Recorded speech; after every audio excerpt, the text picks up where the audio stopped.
It's 5:30 p.m. on Tuesday, June 8th, 2021. I call this regular meeting of the Keystone School District to order. At this time, we'll have roll call vote. Mr. Brian Kufal. Here. Lieutenant Colonel Kreitz. Lieutenant Colonel Kreitz. Mr. David R. Garcia. Here. Ms. Elizabeth Ramos. Here. Mr. James Galusi. Here. Ms. Delma Salinas. Here. And Mr. Corey Garza here present. Let the record show that there is a quorum of board members present and that this meeting has been posted in accordance with Government Code, Chapter 551, State of Texas Open Meetings Act. But before we continue to move into the moment of silence, first of all, on behalf of the KISD Board of Directors, we want to again congratulate the graduates of Saturday, the 2021. It was an amazing job. Congratulations to all our graduates. For this first time ever being outside, but again to Dr. Bettis, her and her entire staff for going there and working the extra mile. So thank you. So thank you, staff, faculty, and everybody for making it possible. And lastly, today we had the first annual State of the District, which was a huge success. So again, kudos to the Education Foundation, everybody that took part in it, the people that donated, bought tables, people participated. It was a great event. And again, just like Dr. Pettis says, teamwork works and upwards and onwards. So again, congratulations, a great job. And that we'll move on to the moment of silence, followed by the Pledge of Allegiance to Texas pledge.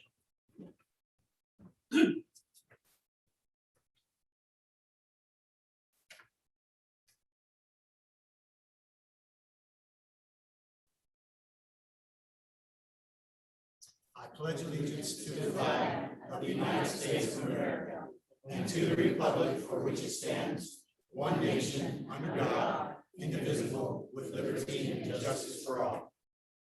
Honor the Texas flag. I pledge allegiance to thee, Texas, one state, under God, one and indivisible.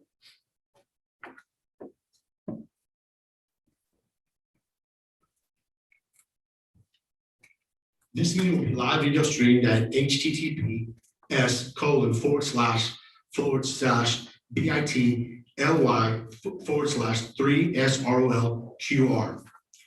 At this time, we move to the item number 4, the adoption of the agenda.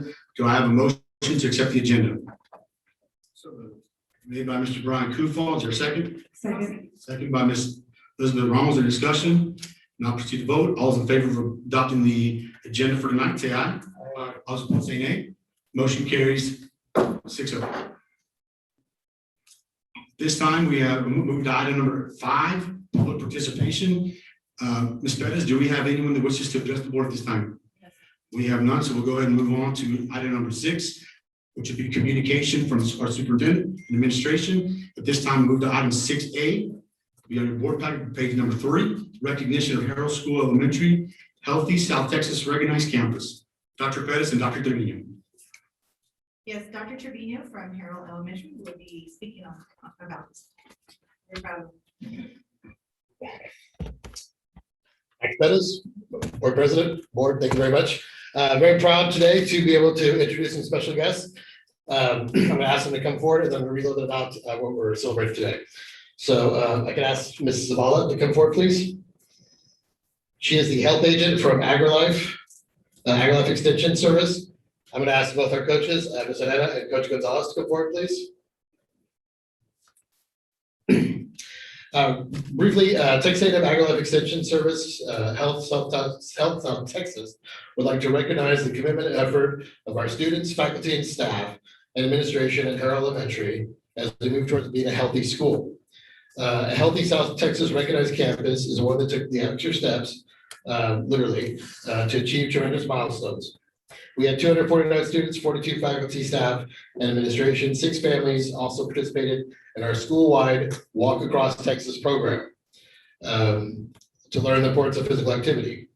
We had 40 fourth graders participated in the Learn and Grow, Eat and Grow garden program, where they grew their own food outside and it's an amazing effort. I really gotta congratulate, especially take a moment, because Coach Annette has recently retired, and it's been a staple of hers. It's gonna be some very hard shoes to fill, because she always makes amazing, beautiful gardens that keep our kids really participating and active in learning about health. So we're gonna miss that a lot, Coach. But anyways, 40 faculty, staff, administration participated, and we also did a cooking well with diabetes program. So there would be different meals that were prepared that our staff was able to try, and menus served. And this was an ongoing project at Harrell Elementary. And so again, Ms. Zavala has come out to recognize Harrell, and we appreciate her efforts and all of our staff and students for everything they did for us to be healthy. Thank you. Want to come to the front? Oh, that's beautiful. So we'll have this banner. Yeah. Yeah, can we come? Thank you so much and congratulations to Harrell Elementary. Thank you.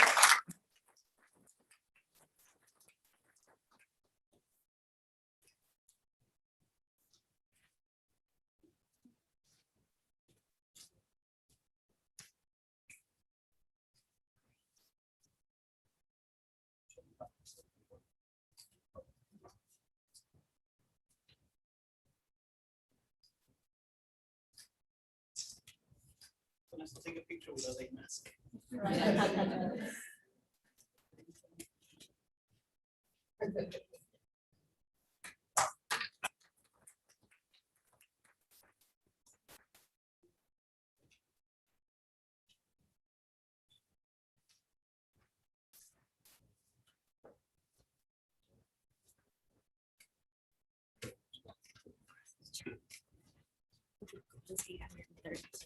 Sorry, Coach, want to make sure that we mentioned the amount of miles, which was It was 4,500. 4,500 miles. Is Wow. the distance. So Congratulations. Thank you so much.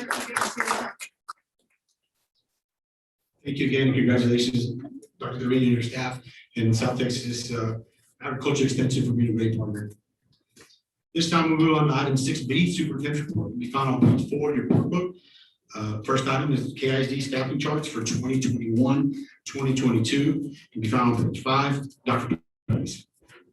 Yes, we just kind of wanted to show you where we are right now. I mean, as of today, with staffing, with consolidations, etc. But we also added another, this chart right here. It's like an Excel sheet, which our staff just finished working on. And I thought that was really telling. Is this one right here? Okay. Because if you look at the bottom line to the right, it says current difference. That's how many staff members that we've saved. We haven't needed to hire. That includes adding the fine arts in elementary. That includes well, everything we needed. We haven't sacrificed at all. And so our personnel office and our HR office and also Dr. Sandoval's office, they worked on this. And this is just to show you where we are as of this point. So 23 staff members that we haven't needed to hire, we froze or we absorbed with the consolidations. When you think about that in dollar amounts, that's a pretty significant amount. We can get you the dollar figures once we get to, a final point, but it's quite a bit. I have a question, but on Harrell and Bettis. Which one are you looking at? This one that we just did? The first line, principal, it says 0, so that means Harrell and Bettis. for 2021, for 21, 22. Right, It says 0. and it's in green because that's still part of who we're gonna hire, right? Yes, it's part of the 51, yes. Okay. Yes, But again, as you can see, the number 23 is the overall correct. Dr. That is the difference. we've We've saved saved. on, through attrition, through freezing of positions, Retirement. retirement, resignations, nobody was fired, nobody was laid off, through that, so 23 So far. so far. Not having had a chance to, study this, but one thing that does catch my eye is Harvey and Pettis have about the same number of kids. By the, okay. Broke it out by the. Well, Harvey was getting 104 of Clayburgh's students. Harvey will have, is it the largest? It's the largest population, I believe, or they're growing definitely the most. They're getting half of Clayburgh's students. When you look at that. But when you look at the total numbers, aren't they pretty much balanced, or is Harvey No. that much bigger? We anticipate about 710 at Harvey and 660 at Pettis. Okay, that's 50 kid difference, but there's a 10 FTE difference. And that should actually be good, because again, they're getting over 100 of Clayburgh's students and coming from a school I'm with you. that's needing some extra support and keeping the class sizes where they should be. That's where we felt the need But it was. just jumped out at me, 10 extra teachers for 50 extra kids. That'll certainly lower class counts. All of them are gonna be at the 22 and fewer. There's not gonna be any more than 22 students in a class. I just want to say, and I've mentioned this to Mr. Perez earlier today, this is one of the best staffing products I've seen come out of But thank you. KISD. I mean, and I'm sorry to say it, but when I opened it up, I said, well, that looks very military. Very military. Well, I'll take that as a compliment. That's a good thing. I'll take But that I as- mean, this, I can't imagine the number of hours it took to put this together. But man, that's a template that I hope that you go with and over and over, because it's almost a. Yeah, well, we Although I kind of do need have something some like that. questions, but Mhm. So anyway, so this is where we're at. There is, let me see. If you look at Harvey, it shows that, let's see, that PE aid is an excess, but it's not an excess because, again, of the group of students that we're getting there. So there was just, but again, this thing is ever changing depending on retirements. Like we just got another retirement today, or resignation today. So we'll keep this up and we'll keep sharing it with you, just so you can know where we're at each time. how many vacant teacher positions do we have right now? You know, we have 5, 7, 4, 2, 3. You looking at this chart right here? This one, yeah. I mean, This is the latest and greatest, yes, this one. It's 21. 21. Okay. I know high school just Oh, 21, I see, okay, submitted so a we're- recommendation, right? For a couple of them, so. High school's still hiring because they've had to worry about graduation, so we're getting And there. your vacancies are factored into your totals.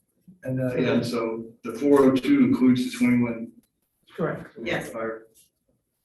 We don't have a swag for what those 23 position saves are gonna be in dollars, We're estimating somewhere about $1 billion. so we're looking at about $300,000 deficit spend. Yes, sir. Based on what you reached today, Mhm. that's pretty darn good. $1 300,000. That's getting there. It's getting there. Colonel Kreitz, I misspoke on the enrollment numbers. They're at the top of the pages there. So Harvey 514 and Pettis 461. That's right. We made sure to put them at the top so that way they were handy. We forgot we made it so handy. This picture card. One last one.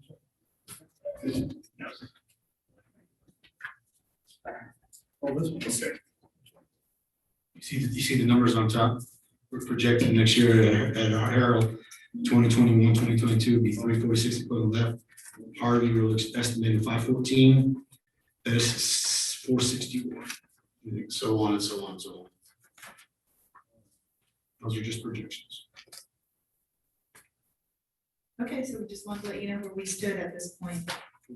Anybody have any other questions when it comes to the staffing chart that Dr. Pettis and her staff actually just Every employee is listed on this chart. Every position. And the employee that's currently in that position. They're categorized. Categorized, right, it's okay.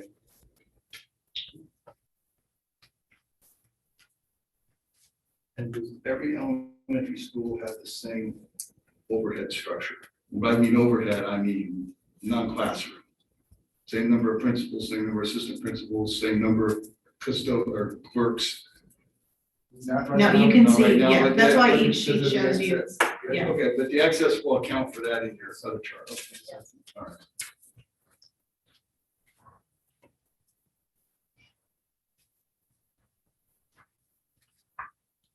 Anything else? Thank you, Dr. Best. We'll move on to, Superintendent's report. Good to be your general fund savings, will be page 17 on your board book, Dr. Peter Pitts.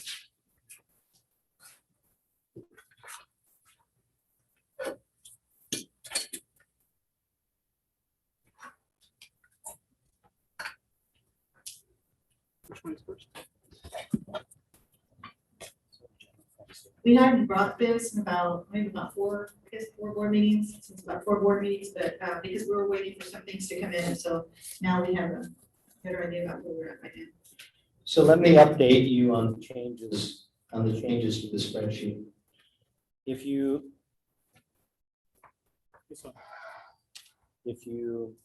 take it here. Okay. If you look at the, it's about 7 from the bottom, it says prior purchase TA student device rebate.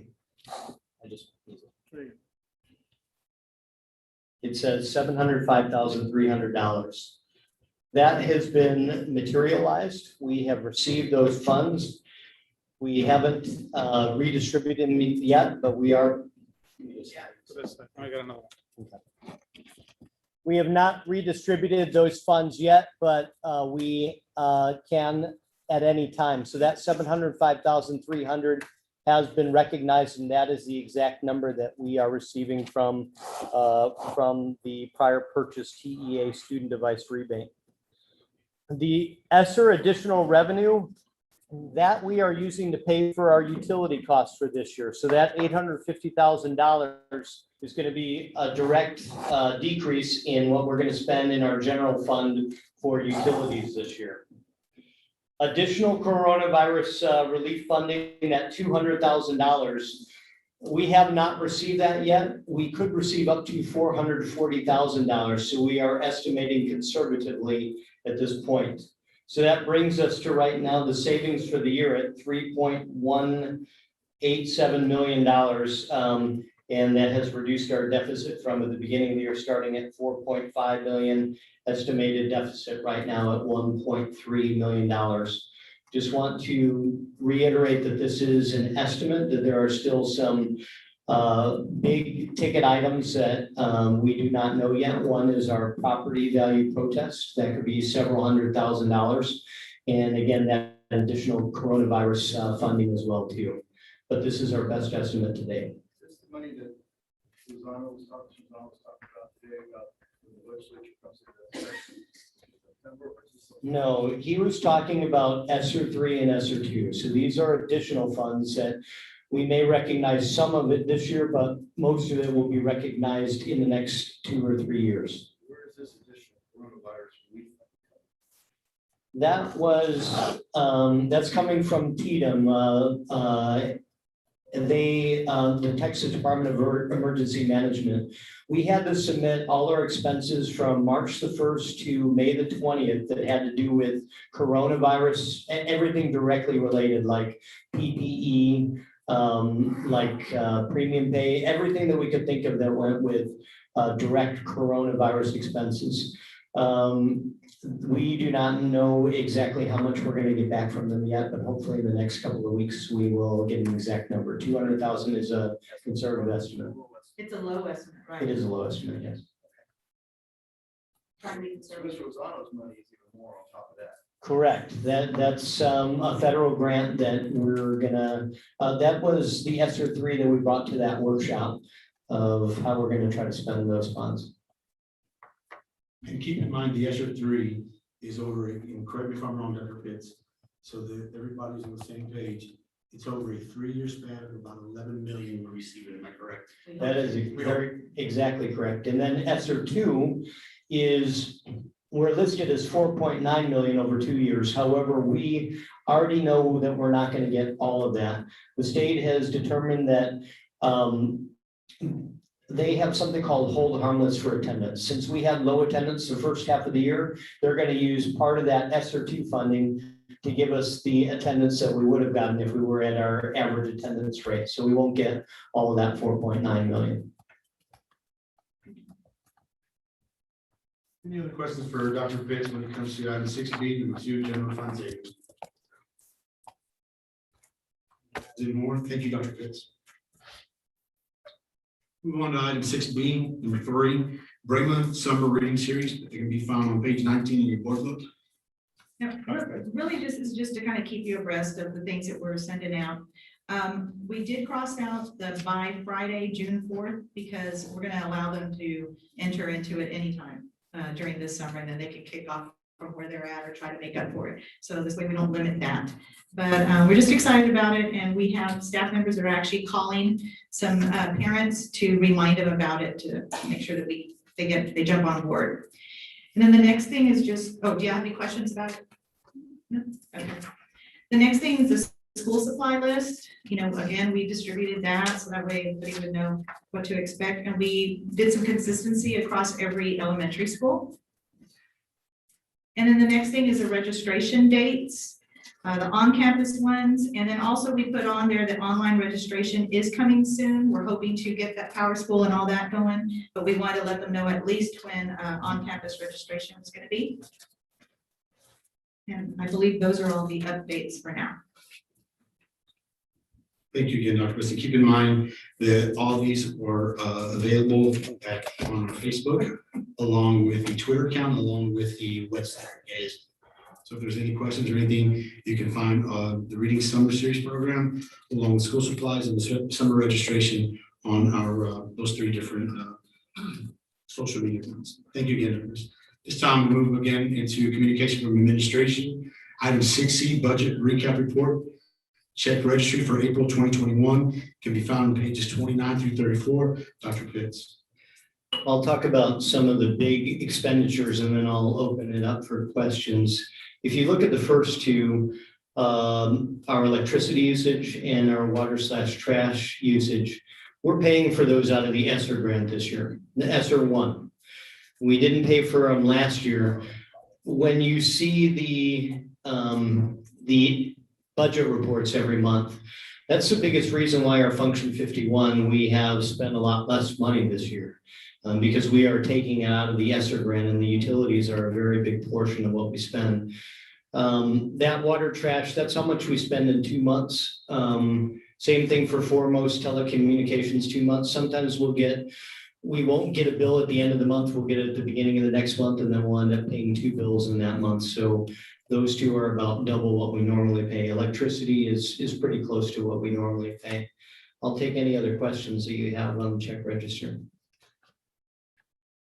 Actually, no, you Mine's just a general question. I haven't seen this in a while. The Raptor Technologies. I don't care that we're spending money. I'm just wondering, did we even utilize that this year? I can ask principals because I believe that is what they use to screen, Background checks. yes, background checks for parents coming in to pick up kids. I just Or want any I gifts. just want to make a quick comment that there's some people that are new here, but it has been a social media issue with parents uninformed that they needed an ID in order to get through the front door. So that would be a good idea to get that out there prior to school. Okay, that's a good I idea. I actually support this, so I just want to inform them why we do it. Sure. A real quick question on this cable one for HUK TV lease and signal. What TVs do we have that we're paying? Is that a monthly bill? I can check on that. I'm not sure if it's monthly. How many TVs are we supporting on that?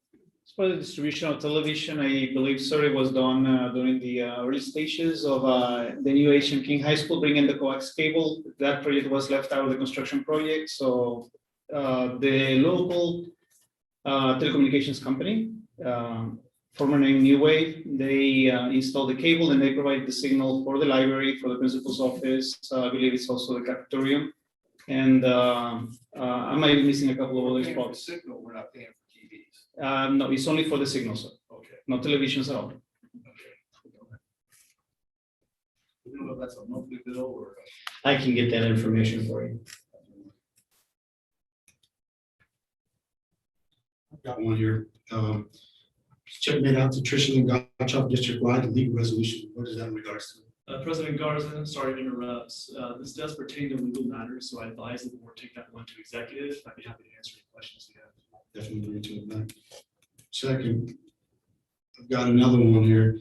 I want to know I see a lot of athletic stuff, and I'll give you some examples. Joseph Lopez Athletics General Fund Official. So on Emily Rowland, Athletics General. I thought that the athletics has their own monies, why they come out of the general fund? Athletics in every department has their own budget, but there was a lot of these coming out of the general fund. The general fund includes monies for every single department. They have monies for their student activity that they raise as well too, but most of the monies that are spent for athletics, as for any department, come out of the general fund. They just have a certain budget out of the general fund that they use for their expenditures. Okay, because you're right, because I do see some that have student activity, or they'll have activity on their general. So I guess it depends on every organization to raise money for their student activity, and that's some of that money spent. They use that student and campus activity as extra money to supplement what they get out of the general fund. Does it supplement the cost of referees? That's my question, thank you. It can cover anything that they wish. Can and should. I think that if we're gonna have a football team, the cost of having a football team is you have to have referees. Generally, the cost of the referees comes out of the general fund. It's only when we are putting on a meet and they're using that money to supplement their student activity account. So they have to pay for all the officials out of their student activity funds, because it's not good, because it is used as a fundraiser to raise money for their student activity account. So we host a basketball tournament. Right. Or a baseball or softball tournament. Money made from selling the tickets goes to the activity account, Exactly right. does not go to the general fund. Correct. How about a football game? Regular scheduled football game, where does the ticket sales for that go? That goes to the general fund. Us? Yes, to us. No, but because why that game goes to the general fund, but if I'm doing It's a matter of running a whether, softball tournament, that goes to. so it's a matter of whether it's our game or whether we are hosting it for other schools. Sometimes they're playoff games, or sometimes we're hosting it for many different schools just to have it at our facility, to use our facility. So, I'm not trying to be. I'm trying to understand, every dollar that's generated during a tournament goes to the activity account. It depends on what type of meet it is and whether the meet is held here or not. So I guess when it comes down to athletics, the question is, how much does each football, basketball, baseball, golf, have their activity fund to pay for their activities? If they have some type, I don't understand it. I don't understand. That's something that we can bring to you, that we can make sure is standardized and that we bring something that delineates Some that. rates are paid for by general fund, some are paid for, because I always thought activity funds was, kids earned it, gets spent on the kids and their end of year trips, their military balls, that's what I thought. Uniforms, Right. uniforms, definitely, facility stuff that they want to do some upgrades, they want to buy some weights, things like that. Kid doesn't buy his own football helmet, activity accounts don't buy up football helmets. Right, that comes out of the general fund. I'd really like to drill down on this as a budget workshops. Okay. And thank you again, just a reminder, you are correct. For the budget workshop, we're actually having one for everyone else, put that on your calendar. That'll be held next Monday. Again, that'll be held next Monday, June the 14th, 2021 at 5:30, where a lot of this will go, some of these stipends, whether it be athletic or academics, we'll go through that. I have a general question. I do things certainly in my business for tax purposes, but when we have this check registry, everybody on here was paid in the month in which you presented as, That's correct.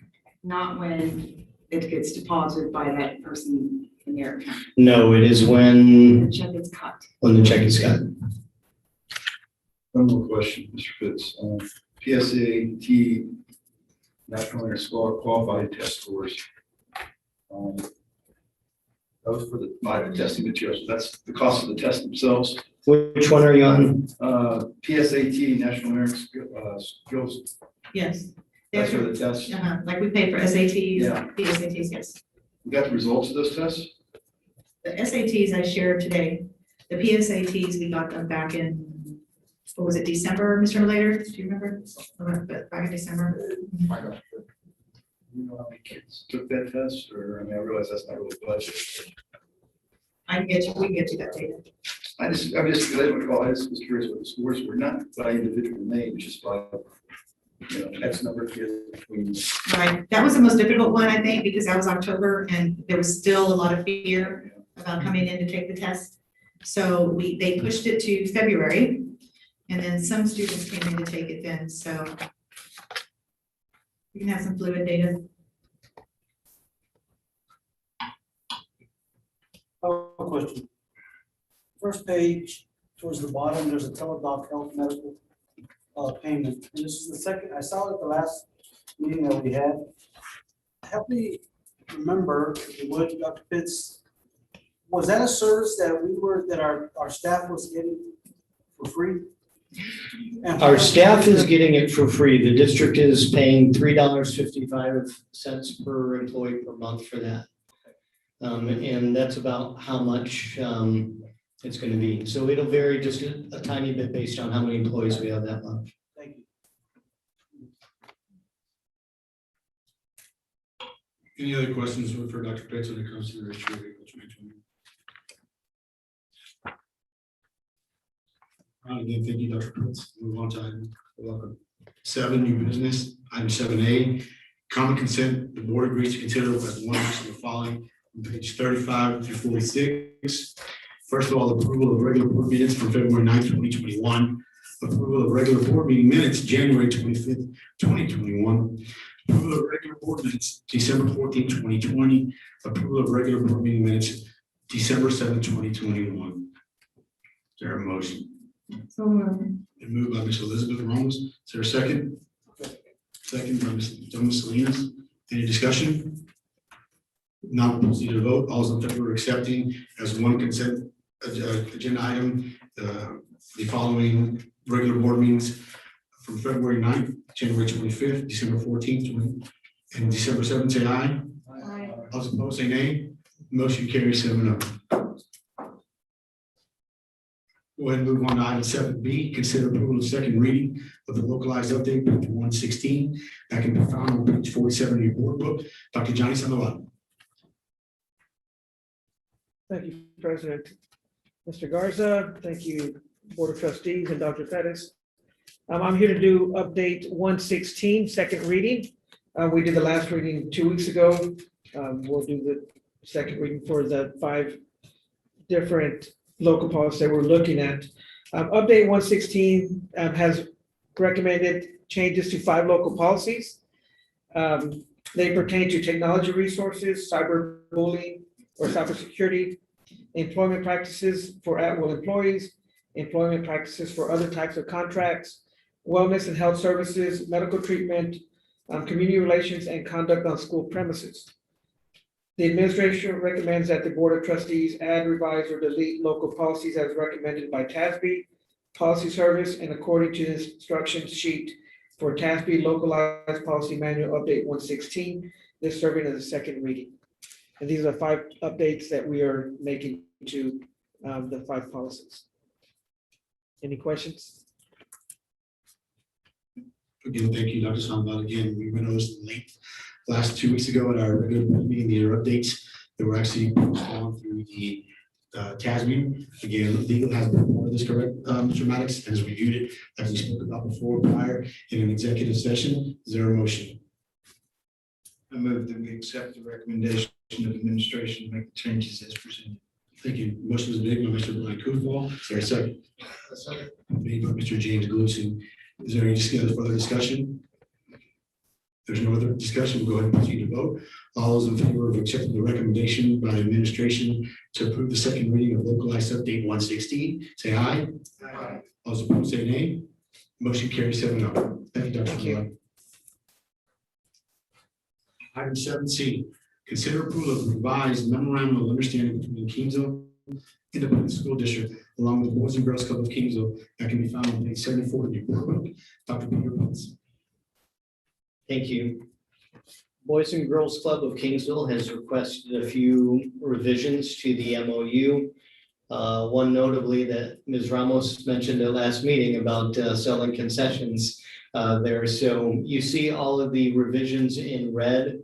I'll answer any questions that you might have. I have a question about this. What are the expected hours of operation? That would be on page 76, number 6. 5 to 8:30, trustee Guzman. All right. Well, then I have a problem with number 3 then, is that they have to call by 8:30 of the day that an incident occurs. So that means if something happens at 8:30, they have seconds to call us and let us know that there's an issue. Well, So the students and the public aren't planning to use the facility all the way till 8:30. That allows time for cleanup. that's what I want to check. Okay. Thank you. Excited about these changes, because I know that the snacks help them, you know, make, so that they can provide their own facilities and make a new gym and all that good stuff. And I'm proud to say that if we accept this tonight, that these edits are actually in the benefit of Boys and Girls Club and not for ourselves. And I think that that's selfless and that's honorable, and that's the kind of stuff I like to see. Thank you. Any other questions when it comes to the revised memorandum of understanding between the Boys and Girls Club and Kingsland Independent School District? If there no be other, I will definitely looking for a motion to accept the revised memorandum of understanding between the Boys and Girls Club of Kingsville along with Kingsland Independent School District. I'll go ahead and make the motion. There's a second by Colonel Kreitz. Any discussion? The only thing that utilities, they discussed in here. Yes. I saw it somewhere. It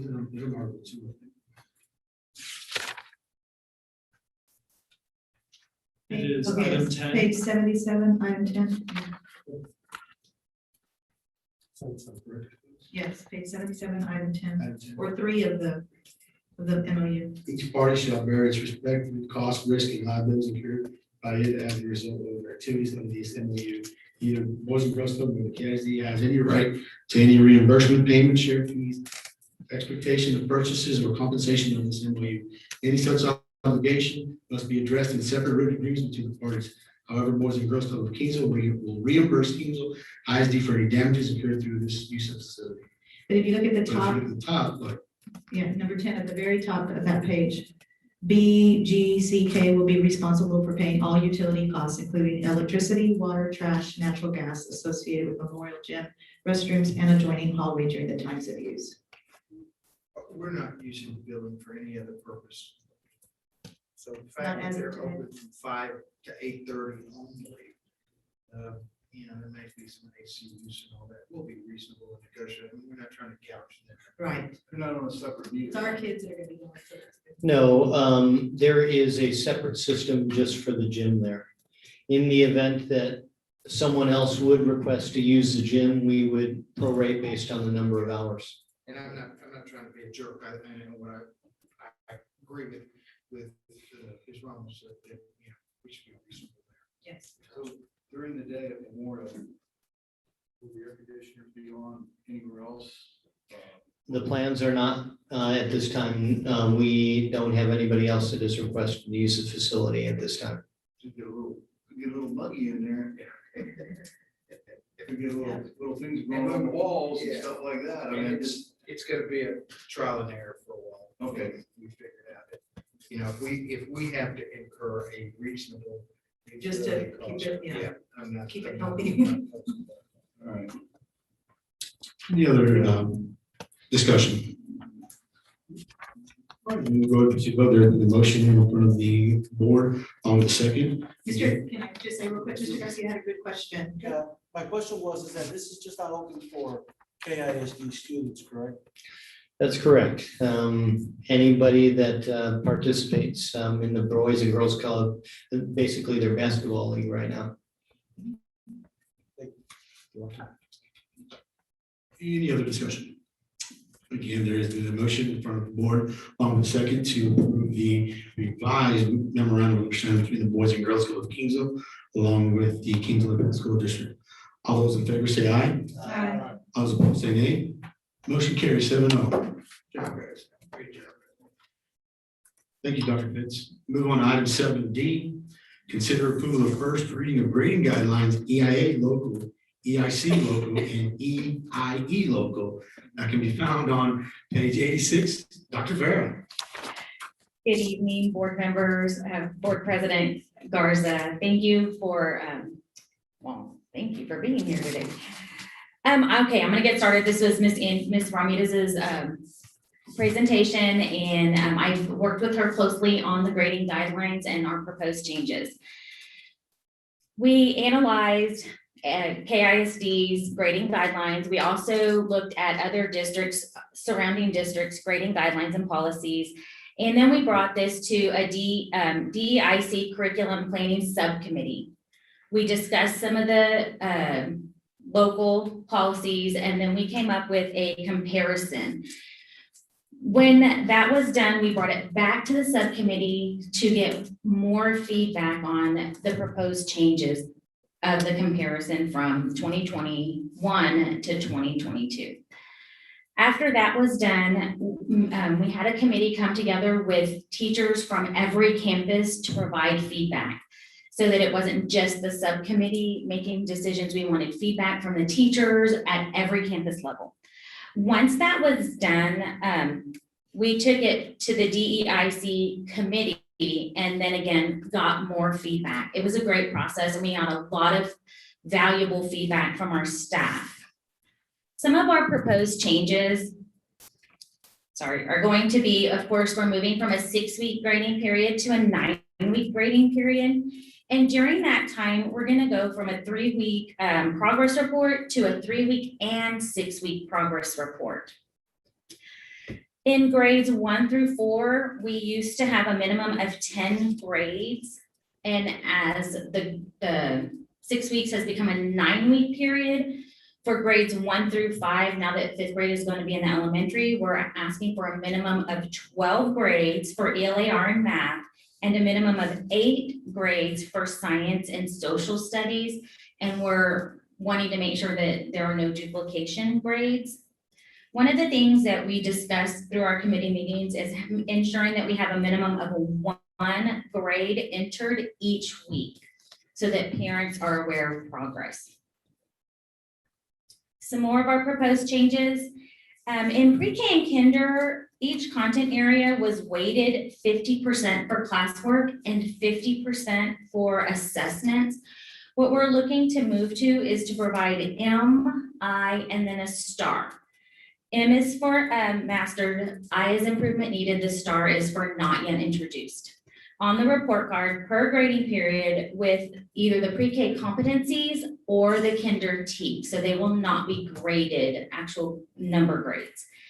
In the old 2020, 2021, grades 1 through 4, the reading skills were 50%, grammar was 25%, math major tests were 60%, and math minor tests were 40%, and then there was nothing mentioned about reading assessments. What we would like to do is have all grades weighted equally per content area.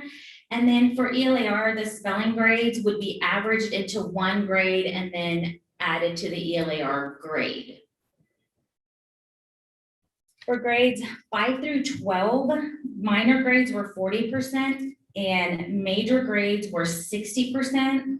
For this upcoming school year, for grades 6 through 12, we're looking to flip that, where the minor grades are worth 60% and the major grades are worth 40%.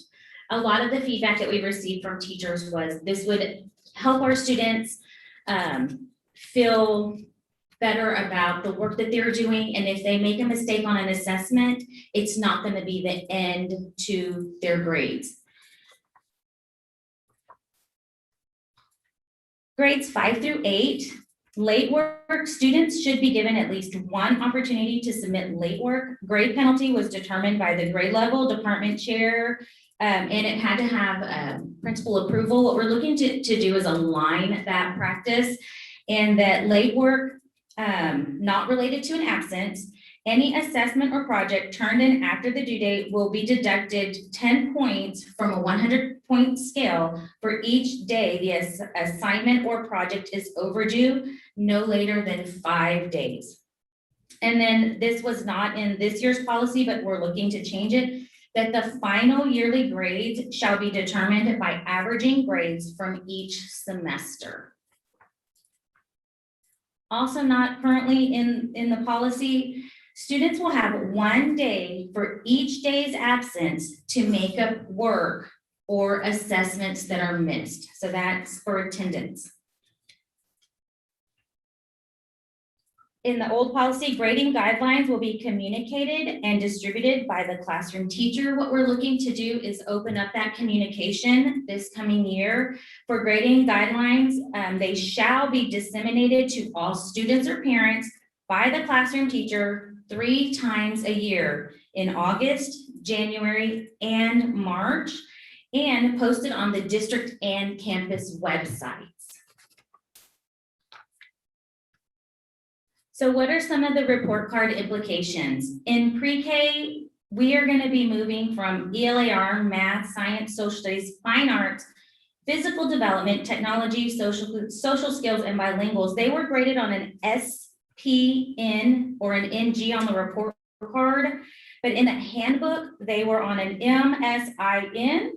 So what we would like to do is align both of those so that the students will be on an M, which is again mastered, I improvement needed, and then the star for not introduced for each grading period, as well as having a comment section for parent-teacher communication. I don't know how the teachers were keeping up with all these different Coding. ways of coding. And then they weren't even the same in the handbook and then the guidelines. So I really appreciate the work that they did on this. Kindergarten is going to be the same. We're going to align all of the coding practices so that pre-K kinder will have the same types of coding, M, I, and star. In 1st through 5th grade, ELAR, math, science, social studies, fine arts, PE, health, all had numerical grades for the content areas for each grading period. What we are proposing is that ELAR, math, science, and social studies. Of course, we're gonna have fine arts, PE, and health, but we're gonna have numerical grades only for the core content areas, and then an S and I, a U for fine arts and for PE and health instead of numerical grades for each grading period. And then, of course, the comment section for staff to be able to communicate with parents.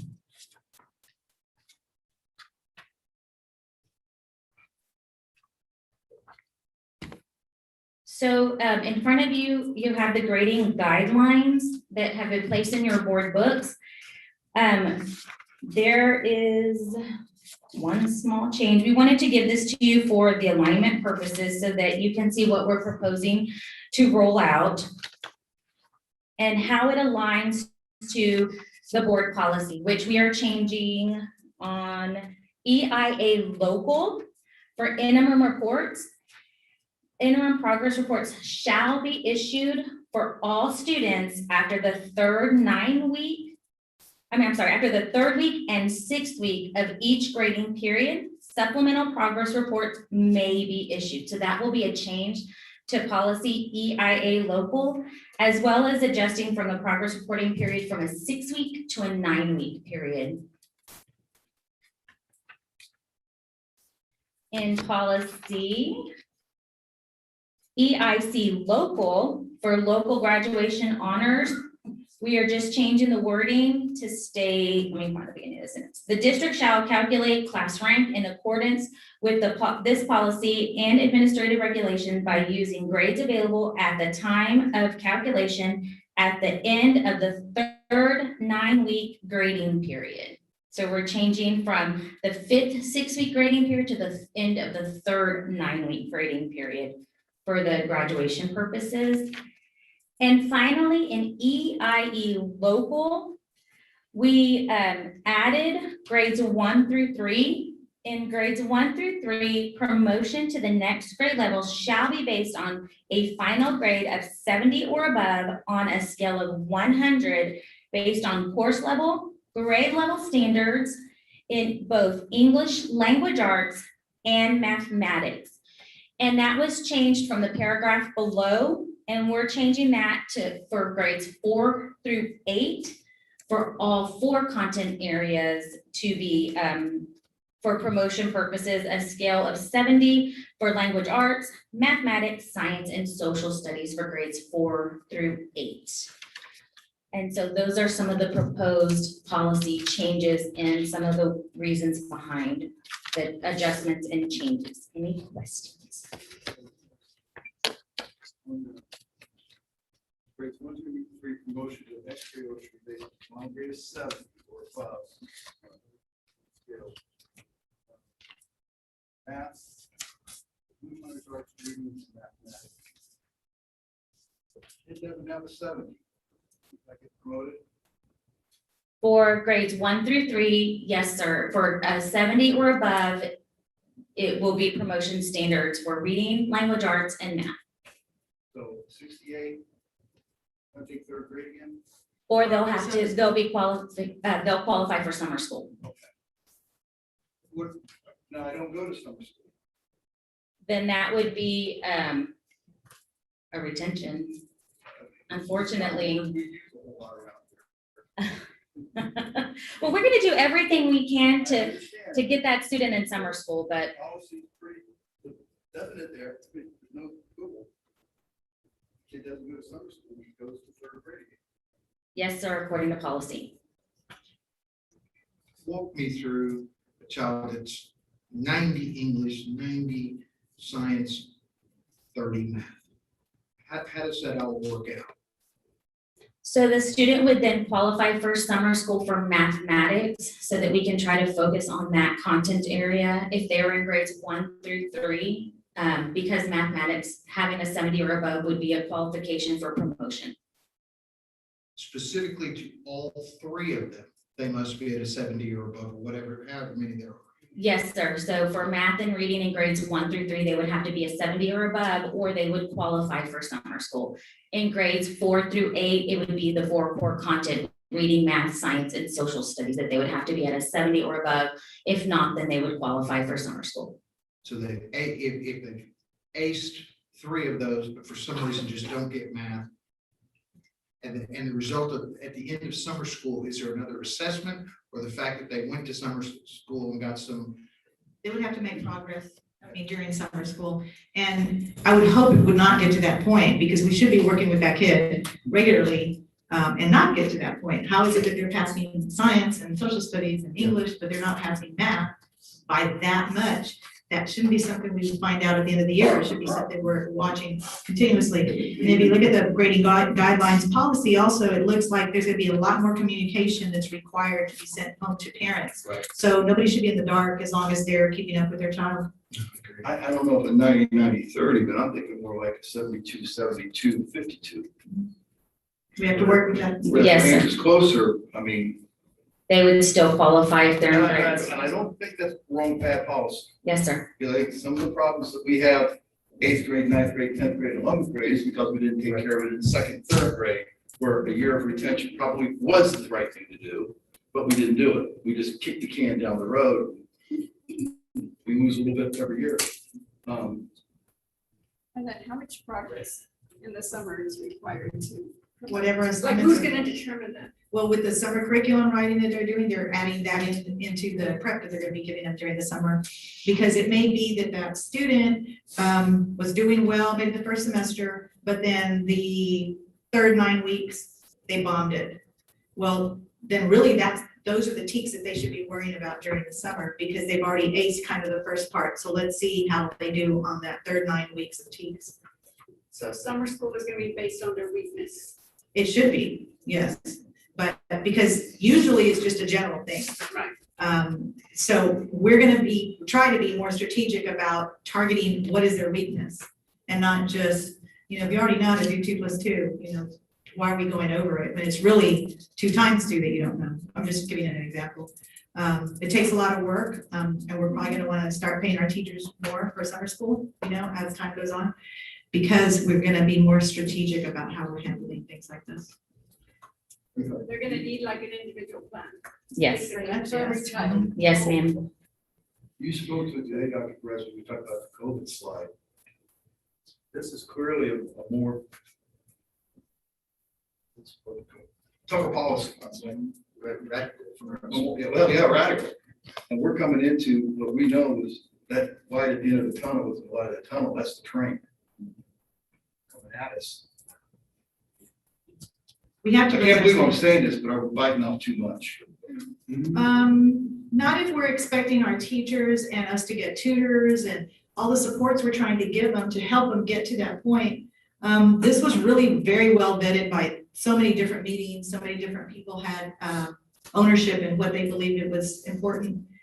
And I think if we're providing the students the support, we're providing them the opportunity to come to summer school, and we'll help them. And we'll work with them flexibly, remotely, whatever it takes to help them meet the standard.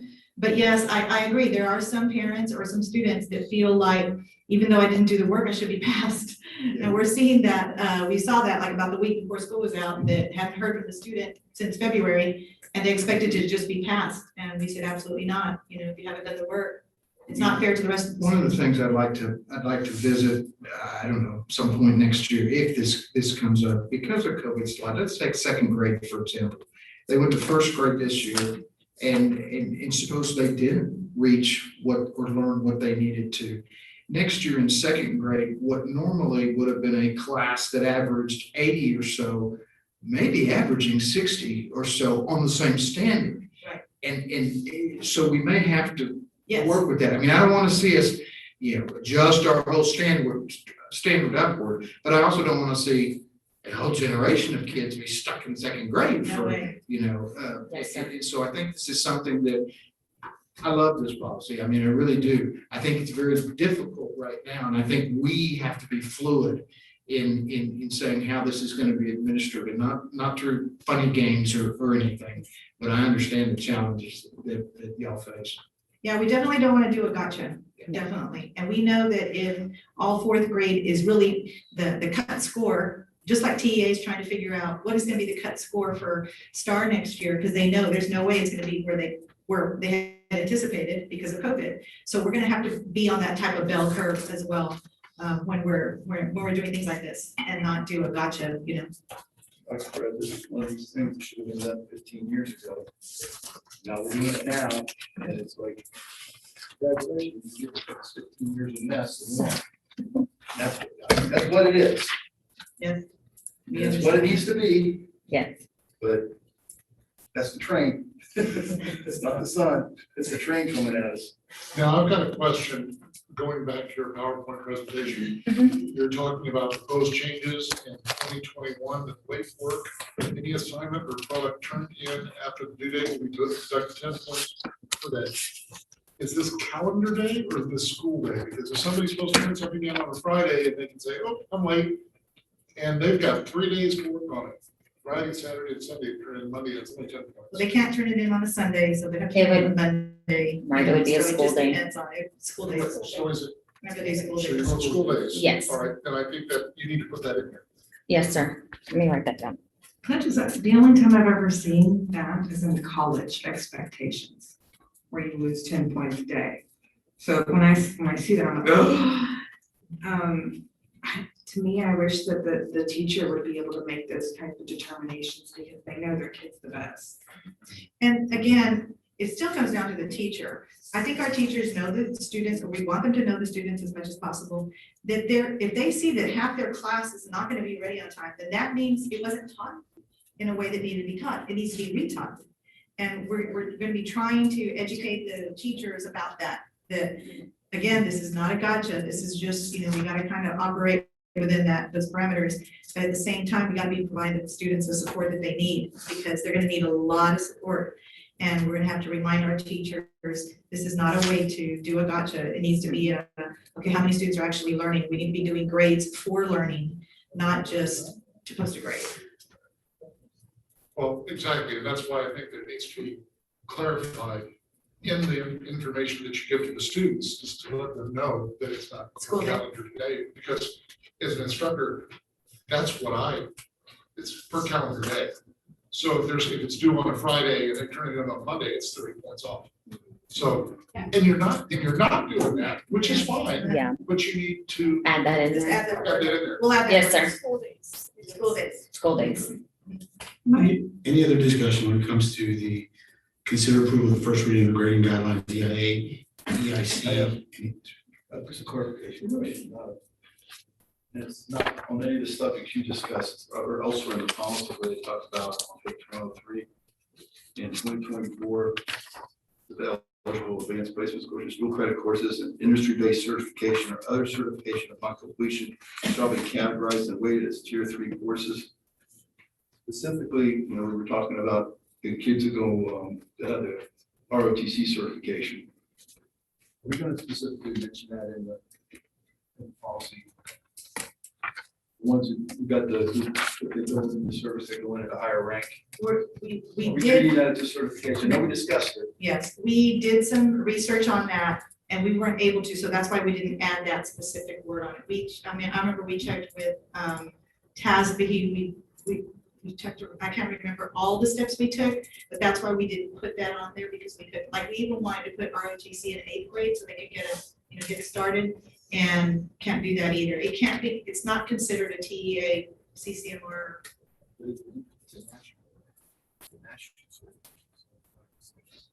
It's just, I know we researched it to try to make it happen, and we couldn't, but we'll go back and I'll go back and review I'm my just notes. making the argument that it's a national certification. Right. Oh, no, we wanted it. We And definitely wanted therefore, it. it meets, Yes, it would certainly encourage- state certification. Yes, I know we wanted it and we looked at it and I need to go back and look at my notes. I have something to say, for page 96, the grading guidelines under expectations, it talks about redoing an assignment, that's 70. My main concern is worded, a reassessment or a reassignment shall be provided within 5 to 10 school days after the concept or skill has been retaught. I just have an issue with what's the definition of retaught? And what concerns me are the teachers in the room who are trying to get those kids to repass those tests.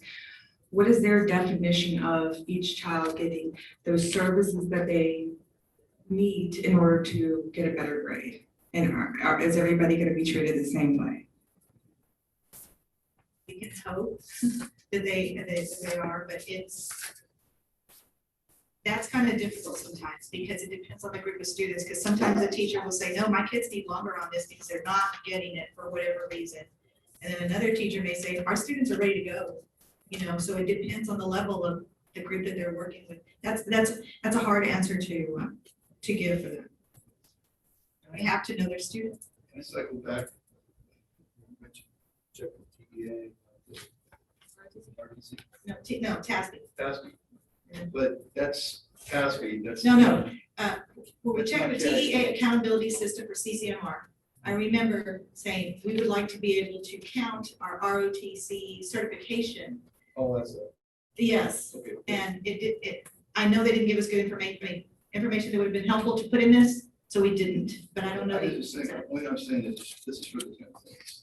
This is for CCMR. Right, you're talking about for honors. Yeah, for tier Honors class, class. tier 3, not for I don't remember CCMR. about that. But just, they get for 10 points because they have a certification. I can bring back that information, Okay. because we studied. I understand the CCMR Right. problem. but This is a weight. this is Yes, a you're talking about category. weighted classes. Okay, I'll go back to that and get that for you. I think that would be within our collective offices to do that, and we should do that. And if you're wanting to, again, this is just a first reading, so if you're wanting to recommend anything about the late work, we can go back. It's the first reading. Again, thank you again, Dr. Farragon.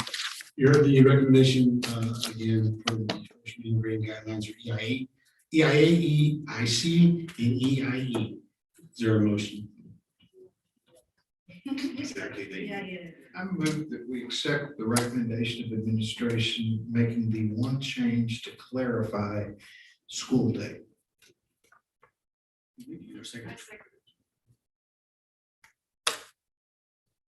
A motion has been made by trustee Kufal, seconded by Ms. Delma Salinas to approve the first reading of the grading guidelines, EIA, EIC, and EIE to include the word school days to the I thought it was school days. School days, am I correct? Did you see what you said? School days versus calendar days. Any other further discussion?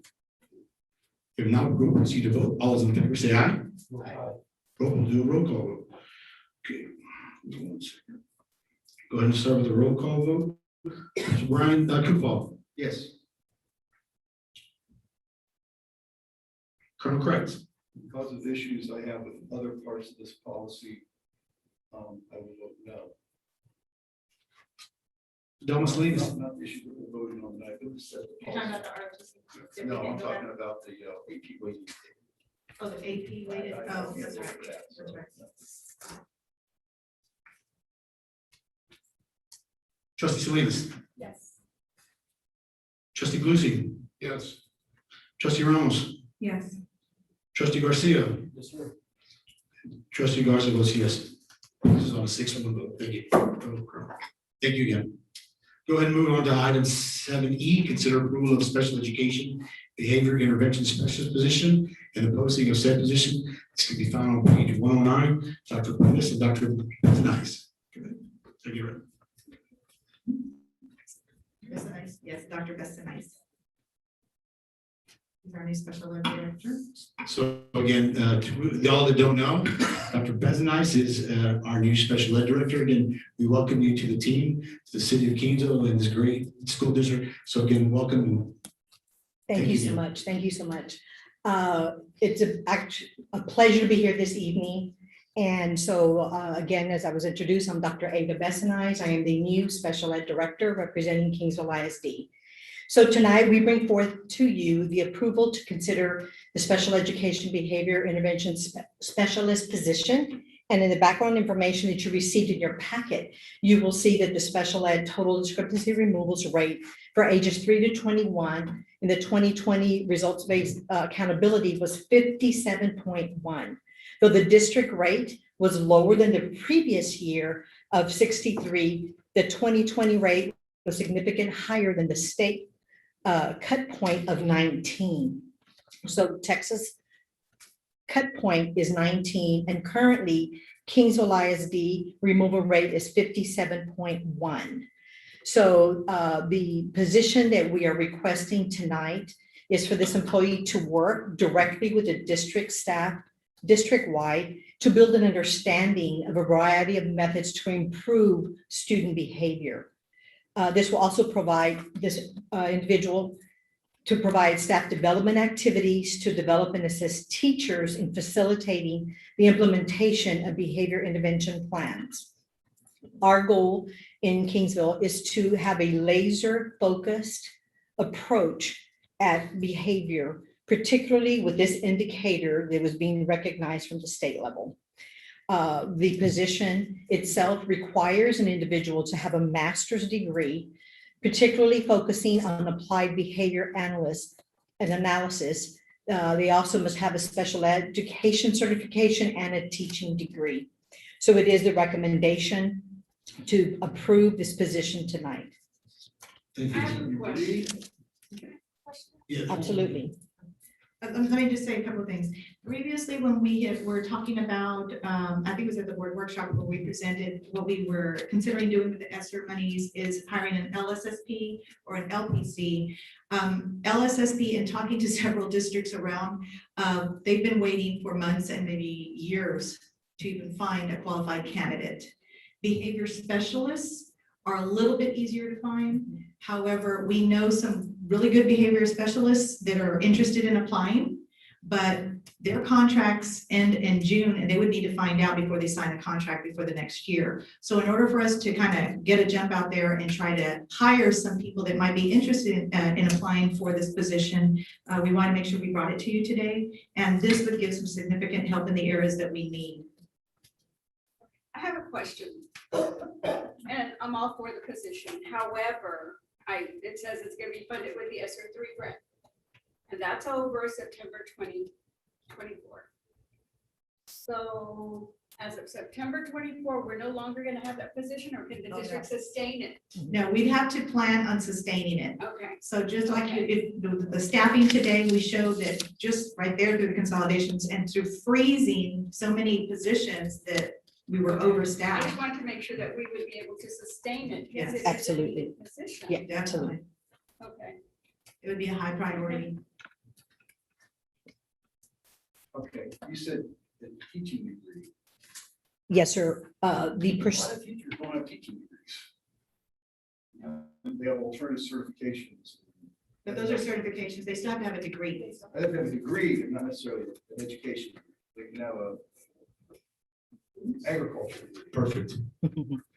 I think the most important, yes, the most important piece, sir, if I may respond, is that they must have a master's level in the behavioral You just said analysis. teaching degree. I just want to make sure that wasn't. Typically, that's the trajectory that they take, which is teaching first, and then they move up to a master's level. So what's a master's in behavioral? A master's in behavioral is someone who takes the additional courses to receive a master's degree. So when teaching, you can go to many different fields, but those individuals focus with a special ed background on behavior. They learn how to analyze behavior, how to write behavioral So plans. there's a certification. Yes, for a ma'am. behavior specialist. Absolutely. Oh, And that is what we'd be looking for this district. Okay, just this year alone, I believe this is the second special ed position we will authorize. Yes. Two more than we were this time of year. We may need more, because as we're analyzing our special ed program, that has been a big problem. We have lacked human resources to address the dire needs of our students that are going through some mental problems. But as of this time, your intention is to make this a permanent position. Permanent position now, obviously, but I mean, I can say that now, but I mean, one would be your, I can't assume the cost for right. 2 years out. And it'll be well worth it, I believe. Okay. I have a bunch of The agriculture thing, I didn't use my major, that was really. That's what we do. I have a bunch of questions. You said this will be used district-wide. Is this going to be used on the SPED population or the general student population? It's primarily for it's not primarily, it is for the special education children.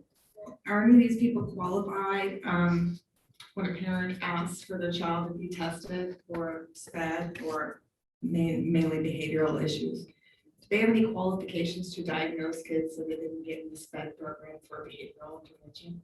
This individual or this person who possesses this is not the individual who does the testing. They are certified educational diagnosticians that do the educational testing. The behavioral individuals are maybe part of that team. They will observe students in the classroom and can provide feedback to the evaluator. Can you give me a very quick rundown of a week of a life of a behavioral interventionist at KISD? Right now, and again, my official day was June 1st in the district, but I have been consulting in the previous month. But what I am currently doing is I am looking at each campus. I am looking at the number of special education children within each campus. I am looking at disabilities, the entire spectrum of disabilities at each campus, and the number of students that have been removed at those campuses, and looking a little bit deeper at the type of infraction. So my goal for this individual is to staff them across the district, primarily focusing first on our elementaries, because that is where we do create the biggest change. We can evaluate a student, create phenomenal plans, but now is the execution part of that plan, which is the behavior intervention plan, to be able to teach the teacher how to interact with the student, do professional development training with the entire campus. And so everyone knows how to address the student. So what would a week look like for this individual person? I'm still working on what that will look like, but I have worked with individuals in this capacity before, and we focus on needs. So we are going to be laser focused on behavior across Kingsville ISD. And their focus is going to be on the campuses that need the additional support, and it probably will start at the elementaries and then move on up. Yes, ma'am. I know these people usually come into classrooms and monitor a child for a specific amount of time. Mhm. And that will obviously be with parents' permission, correct? Since it'd be calling out a sped student, possibly who doesn't want to be identified, since they may be in general education classroom. When there's anybody observing in a classroom, they don't tell people who they're observing. Correct. Our staff is not only certified, yes, ma'am, Right. but our staff is certified and equipped to come into classrooms or hallways or cafeterias and observe students and then be able to provide feedback to the staff at the campus. But this individual's not gonna evaluate, they're just gonna make recommendations. Correct, yes, they do not, they're not evaluators. The individuals that actually create psychologicals must have that certification, so we do have contracted staff right now. Okay, so we're monitoring the child in the class, finding out what their needs may be, and then addressing that with the teacher, or we just skipping that part? To be quite, ma'am, to be quite frank with you, typically a student who's already in a special identified student already has a BIP and an FBA. So the They're usually a copy and paste, so they're not really individualized for that specific child. Well, and that is what we are aiming to do, because they should have an individualized plan based on their needs. So this individual will be highly skilled and trained to be able to look at the already developed plan and be able to come in and observe the student in the classroom. So they go. Yes, ma'am. And then by their observations, we'll give the teachers Yes. ideas and teach them how to properly attend to those. Yes, ma'am. who have those But my expectation will also be that if they do see an issue with what has been created, that we do require us to go back to an ARD to be able to address that with the ARD and with the parent. How many of these employees do you plan on foreseeing as of today to hire? Well, we're doing one right now, but I could foresee us unfortunately having to be probably two. But we don't know that yet, just yet. Now, because we're paying with ESSER funds, or anticipating to pay with ESSER funds, we can actually use the same person to observe general ed students. So that way they can offer the teachers some resources on how to address those behaviors, and the child won't end up having to go into special ed, possibly. I have seen that happen too. So, and because they nip it in the bud, before that. So it just depends. They're just more skilled in some of these things that maybe general ed teachers have not been skilled in because they didn't study that. Well, I'm asking for your professional opinion here. You said that you're first going to start off with elementary schools, and I understand that. My question is, how long do you think it's going to be until we are addressing this for the entire district? What my expectation is, not only as a special director here in Kingsville, but as a former special ed director, is that we first focus on the greatest need per campus, which right now what I'm gleaning is our elementaries. And then, as we mentioned even earlier in Dr. Bettis and her luncheon today, we are expecting the students that have not even been in school or those that have been online to return back. So this behavior intervention specialist will accompany me to train our own staff. So our special ed teachers must go through training, our paraprofessionals must go through training, our district administrators must also go through the same level of training, because it doesn't take one person, it's going to take an entire team Yes, ma'am. to do that. Well, that's why I'm asking, how long do you expect this? Because like Colonel Kreitz brought up earlier, we're fixing 15 years Yes, sir. of problems in 1 year. So we have students that are graduating from high school that have never met. They were passed over in elementary school, they were passed over, and I understand that. So that's why I'm asking, how long do you feel like it's going to be until we can reach at all levels? We're talking 1 year, we're talking 2 years? It's very difficult to, yes, sir, it is. But he is asking my professional opinion, and to be quite frank with you, I do expect this to probably take at least 2 years, possibly 3. However, I will be coming before you again if the need arises to be able to bring some additional recommendations and staff to be able to do what we need to do here at Kingsville ISD. Well, and I'm just bringing this up because we've got students, if it's gonna take 2 years to do this, that we're still looking at the fact that we're never going to do anything for people that are juniors and above in high school. So And are you, so so we I, just- I'll take 2 of these. If we could, yes. well. What I'm saying is, this may be something that we need to discuss, and I want to handle this. Well, thank you. But in 2 years, just saying that we're gonna ignore these people because they're not. Oh, well, elementary school and if I now. may, Dr. Pettis, if I may, I did bring this to Dr. Pettis, pretty swiftly as I began looking at data across the district and each campus. And the reason being because the ESSER money is going to be coming to our district, but it will be coming to every other district in Region 2. So these positions are going to actually be taken pretty swiftly. And so I told Dr. Pettis, it behooves us not to start now and begin to build the team that we need to serve our students at Kingsville. And if I can just, and that's something Colonel Kreitzer and I were just talking about. I don't think, and again, if there is two, and then that becomes the Dr. Bettis issue in HR, and Dr. Bezanai's thing, if we can too, but that is correct, is about, we can have, Dr. Bettis came to me and said, look, there's a possibility we need these intervention specialists. We need to jump now, but not, we don't want to fall behind the 8 ball. But again, I think majority of the board is in, when I say majority, is in, I guess, agreement, then we just don't need one, we may need 2. But again, that'll be something, if we do, if it does pass, we get a motion, and a second, it does pass the post. Again, if there's 2 out there or 3, I mean, again, we'll cross that bridge when we get there, but I think, as we all know, Dr. Pettis has an open there, is where she can hire and go from there. But again, I think you were all correct that, hey, we need more, let's get it done. That's who's paying for it for the next 2 years. Let's spend somebody else's money and give them a jump. Then if we want to take, then we can look at the efficacy of it. And 2 years from now, we say, well, okay, we're not going to keep 2, but we go more.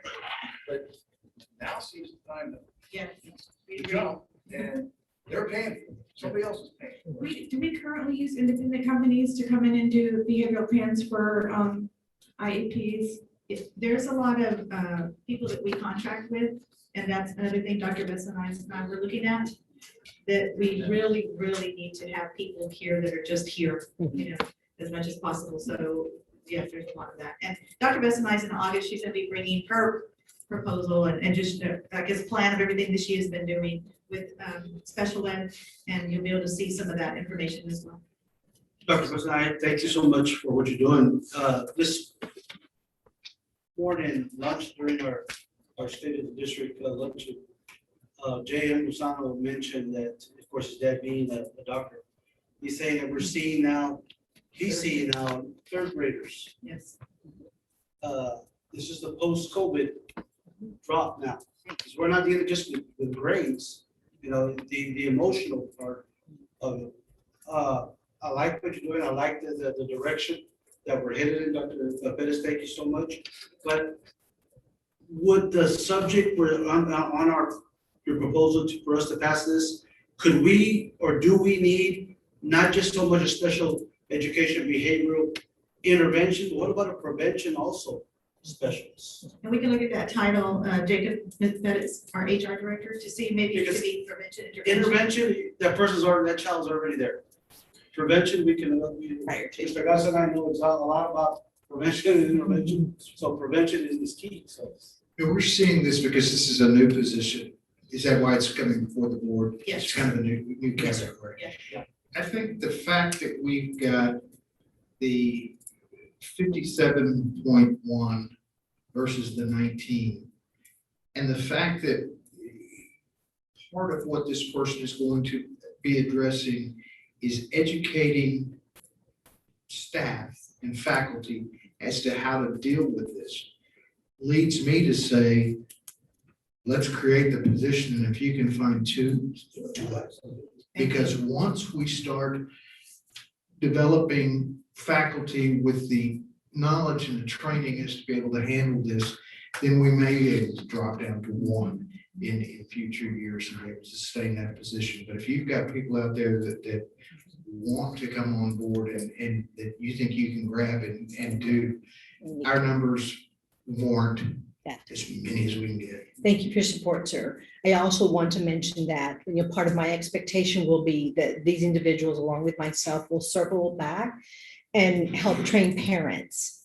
Because what we expect in the schoolhouse, we want parents to model at home. And so the behavior specialists that I worked with in the past, we will be providing some parent training in the evenings for parents to come in, and so that we can also model for them what we're teaching in the schoolhouse, so they could maybe take some of those techniques home and be able to implement that at the house. A lot of it is the way they start their day. We had a Absolutely. behavior specialist when I was at West Oso, and there was a student we were having problems with just getting off the car. And the behavior specialist came and gave some really good suggestions to the parent that, it was a miracle worker. So, I'm hoping we're gonna get some good, Absolutely. And I'm convinced that if Dr. Pettis is able to absorb a $4 million, and she'll find a way to keep these people employed. Absolutely. All right, thank you. I told you that commission would work. In How do you, you measure efficacy on something like this? How do you measure efficacy?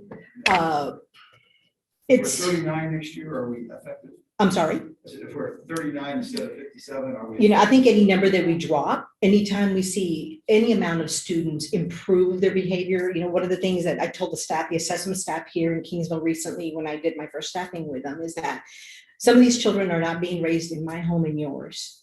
So we have a duty and an obligation to help redirect and teach behavior. They can't learn sitting, learning reading until they can manage behavior and anger and impulsivity. And so we will make a dent in this number with the right staff and the right training. This will happen. Bring on a new position. Bring it on because you think you need it. But sometimes we forget to come back 2 years later, 3 years later and say, did we really need it? I'm not saying we don't really need it, but that's how temporary positions become permanent positions, and then they become, part of Mr. Perez's spreadsheet. well, that's why this spreadsheet is gonna be so good for y'all, because you'll remember, these I'll positions. remember. I know you will. You'll remember them regularly, and we'll be able to go back and look at them and say, do we still need this or not? Just like what we're doing right now. Your gut says, yes, we do. The numbers say, yes, we do. Yes, sir. But 2 years from now, Let's hope we don't need them, actually. Well, and they work themselves out of the job, and if they do, But that's just my whole point. Just remember, that we start paying for it in 2 years. Well, this is something that's been needed in the last 5 years. Y'all probably gonna tell me to shut up, be quiet, but I'm gonna question the pay. That seems a little low, especially for those that are in that field, especially those that work independently or with other private companies. Mr. Pettis? I looked at compared other districts around the area, and it's a professional position, and it was comfortable what we're doing, what's on there now as far as the pay grade. And it's 227 days. We can always, look at it again, and if we need to bump it up a pay grade, because that's comparable to some of the districts here in our surrounding areas. They want to come to that. But that's. I just hope I hope we get 10 applicants instead of 2. For 227 days, that's low. It is. Good amount of days. And then again, the TASB study is hopefully coming soon, and we're we can look at what they tell us. What are some other What if they positions come that in are with- pay grade 2? Okay, make it stipend? Right off the top of my head. Extra duty pay after. But. Do You years could of do a pay grade experience 3. play on this We at could all? look at a pay grade 3. What about years of experience? What if we have someone that comes in with 30 years of experience? Is it still? No, amount? that would, you've got Then the you go up, minimum, the midpoint of the max, they would go up. but the very max, close they to would go to the max. If you're looking at, somebody with 30 years, you're talking about very close to the max. keep in mind, we can negotiate That's still low. salaries when it comes to. Okay, we can negotiate. All right, I think we've had a great lengthy discussion. Great, thank you, Dr. President. Thank you, sir. Again, you heard the recommendation by the administration to approve the special education behavior intervention specialist being posted by set position. Is there a motion? Is there a number set for the number of positions? No, sir. That's, we're kind of leaving the autonomy to Dr. Pettis and her staff to decide what they need. No, exactly, all we're trying to do is post.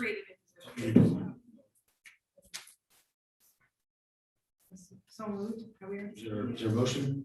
Okay, Colonel Kreitzz, second by Ms. Elizabeth Ramos. Any more discussion?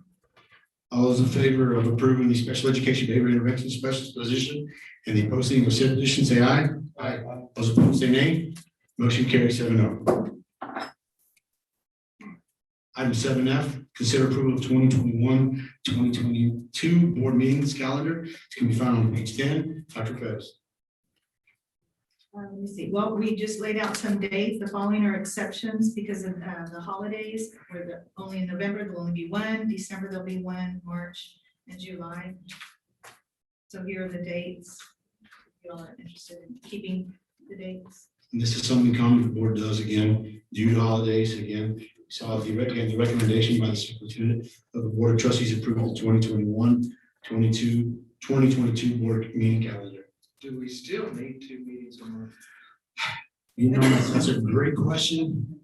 I say that let's see what we're gonna do tonight as far as adopting this, and then I think once we meet with Christy again, to go over some of the policies and procedures that we have that we need to take care of, along with our legal team, I think we should bring it back to the board and decide to go back to 1. But I'd really like to meet with Christy one more time for our board training, along with some of the concerns that some board members have when it comes to policy, and along with our legal team. And after we take care of that, I think we can definitely look forward to having 1 meeting a month. But again, that's my opinion. But if that's okay with you, the board, we can just go through. I move that we approve as recommended. Is there a second? Second, by Ms. Demosthenis. Again, you heard that, again, been moved by Mr.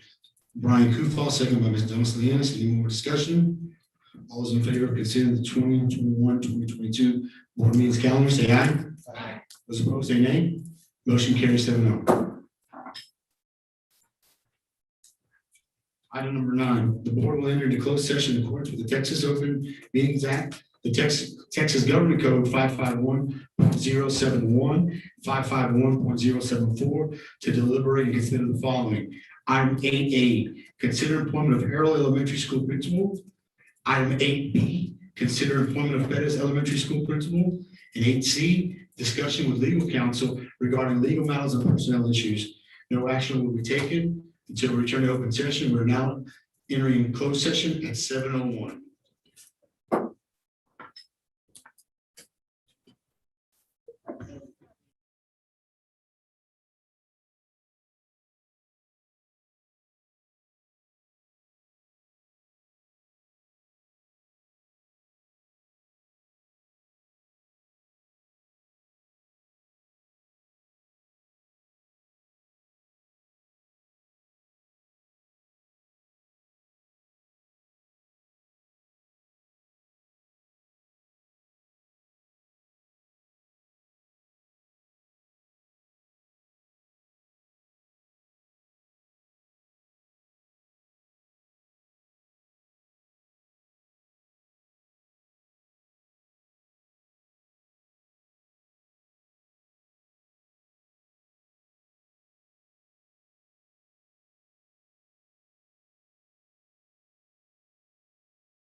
was my husband's teacher, because It's today. no long one lost understands. teacher. Today, when he saw us It's in the open, sir. district, he was like, do you remember me? And Glenda's sister with her. I remember Glenda's sister. I'm telling you. Yeah. Yeah.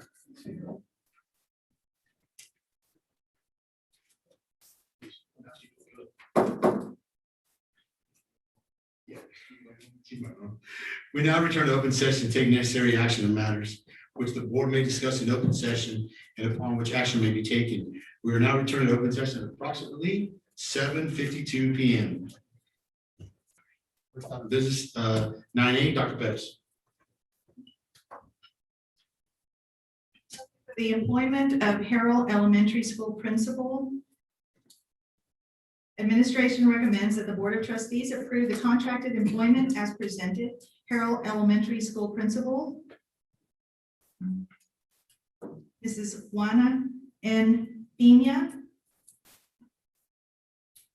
You heard the recommendation by the superintendent. Is there a motion to accept the recommendation by the superintendent? I move that we accept the recommendation of the superintendent. Moved by Mr. James Glusing, second by Mrs. Delma Salinas.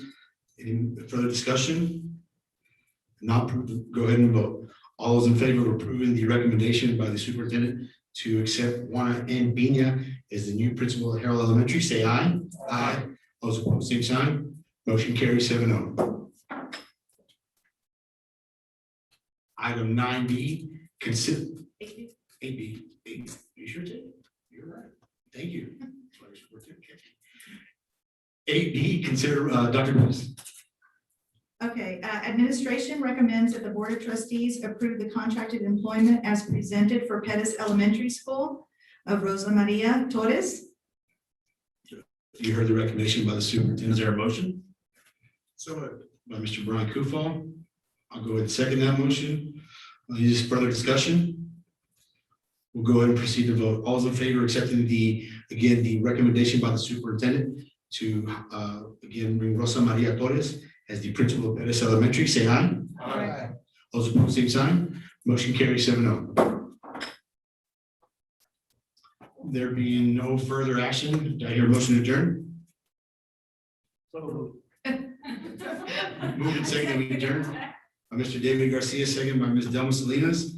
I now declare this meeting adjourned at approximately 7:54, sorry, clarification, 7:50. Thank you all.